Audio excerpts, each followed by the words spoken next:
এই গণ অভ্যুত্থানের সময়ও সেনা শাসন জারি করতে বলেছিল এই কুলাঙ্গার জিএম কাদের। কাজে এই জিএম কাদের জনগণের আদালতে বিচার করা হবে। রাস্তায় জনগণ যেখানে পাবে সেখানেই প্রতিহত করবে।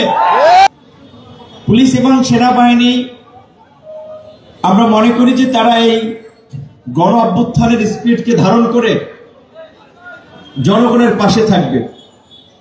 তো আমার বিশ্বাস ছিল কোন পুলিশ সদস্য কিংবা সেনা সদস্য আমার গায়ে অন্তত আক্রমণ করবে না। আমি থাকতে, যেহেতু আমি আমাদের নেতা কর্মীদের উপরে যখন নির্বিচারে এক প্রকারের পিটাচ্ছে, আমি আমার ভিডিওটা দেখলে দেখবেন আমি কিন্তু হাত জাগিয়ে ইশারা দিয়েছি যে কি হয়েছে, আমার সাথে কথা বলেন। কারণ হচ্ছে আমি যেটি কথা একটা পরিষ্কারভাবে বলতে চাই, কারণ এগুলো তো ডকুমেন্ট থাকে গুগলে, ইউটিউবে নিউজ হয়। যেভাবে গণমাধ্যমের ভাই বোনেরা নিউজ করতেছেন, একটু অনুরোধ করব একটু সংশোধন করে নেবেন। আপনারা অনেকেই লিখেছেন যে গণ অধিকার পরিষদ ও জাতীয় পার্টির সংঘর্ষে। জাতীয় পার্টি একটি মরা দল, এটা একটা ধ্বজভঙ্গ পার্টি, এটা পরগাছা। কাজে এইটা গণ অধিকার পরিষদের প্রতিদ্বন্দ্বী নয়, এরা সুবিধাভোগী, এরা ভারতের দালাল। 24-এর নির্বাচনে জাতীয় পার্টির এই ফেসিবাদের সহযোগী, হাসিনার গুম খুনের সহযোগী। এবং আপনারা শুনেছেন এই গণ অভ্যুত্থানের সময়ও সেনা শাসন জারি করতে বলেছিল এই কুলাঙ্গার জিএম কাদের। কাজে এই জিএম কাদের জনগণের আদালতে বিচার করা হবে। রাস্তায় জনগণ যেখানে পাবে সেখানেই প্রতিহত করবে।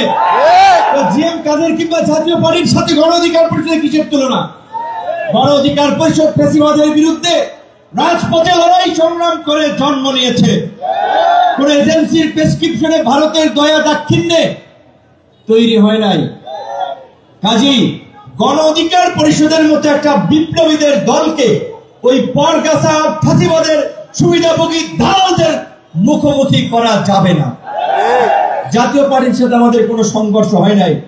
আমরা নিরস্ত্র শান্তিপূর্ণ প্রতিবাদ করেছি। এই কার্যালয়ের সামনে থেকে মিছিল নাইটিঙ্গেল মোড় ঘুরে আসার পথে আমরা অনেকেই এই কার্যালয়ের সামনে এসে পড়েছি। লোক অনেক ছিল পেছনে। ওই জাতীয় পার্টির কার্যালয় অনেকে বলে, কিন্তু ওইটা কিন্তু এসালম সাহেবের ভবন, ওইটা জাতীয় পার্টির কার্যালয় না। আশা করি আইন শৃঙ্খলা বাহিনী বা পুলিশ, যা বাংলাদেশ ব্যাংক যারা এসালমের প্রপার্টি ক্রোক করেছে, ভবন তারা ক্রোক করবে। এটা জাতীয় পার্টির এই কার্যালয় দখল করে এই নৈরাজ্য তৈরি করতে দেওয়া যাবে না জুলাইয়ের পরে।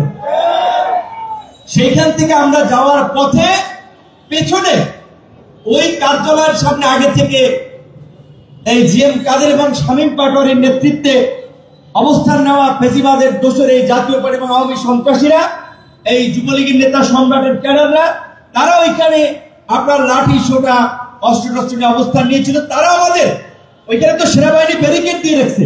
আমরা যদি যেতাম তাহলে তো ওইখানেই সংঘর্ষ হতো। আমরা কিন্তু সংঘর্ষে জড়াই নেই। যাওয়ার পথে আমাদের ওই দিক থেকে ইটপাটকেল নিক্ষেপ করেছে। ওইখানে কিছু নেতা কর্মীর সাথে এইখানে কথাবার্তা তর্কাতর্কি হয়েছে। প্রশাসন মাঝখানে ছিল, ওইভাবে ঝামেলা হয়নি। আমরা এখানে চলে আসছিলাম। আমরা এখানে সংবাদ সম্মেলনে এই ডায়াসটার সামনে দাঁড়িয়ে কথা বলার জন্য প্রস্তুতি নিয়েছিলাম। আমি, রাশেদ খান, অন্যান্য নেতৃবৃন্দ। সেইখানে আইন শৃঙ্খলা বাহিনীর নামে নাকি এগুলা ছাত্রলীগ যুবলীগ তাদের পোশাক পরিয়ে আইন শৃঙ্খলা বাহিনীর মধ্যে নামানো হয়েছিল, সেটি আমাদের জানতে হবে, বুঝতে হবে। কারণ যেই সেনাবাহিনী এই গণ অভ্যুত্থানে জনগণের পক্ষে অবস্থান নিয়েছে, তারা গণ অভ্যুত্থানের নেতৃবৃন্দের গায়ে হাত তুলবে এবং বিনা উস্কানিতে, এটা আমরা বিশ্বাস করতে পারি না। নিশ্চয়ই এর পেছনে অন্য কোনো রহস্য রয়েছে, ষড়যন্ত্র রয়েছে। এবং আমরা জানতে পেরেছি পুলিশ এবং সেনাবাহিনী সহ প্রশাসন, আইন শৃঙ্খলা বাহিনীতে থাকা হাসিনার সুবিধাভোগীদেরকে দিয়ে এই পরাজিত দোসরেরা আগামী নির্বাচন বানচাল করার জন্য, দেশে অস্থিতিশীল পরিস্থিতি তৈরি করার জন্য, নৈরাজ্য তৈরি করার জন্য কাজ করছে।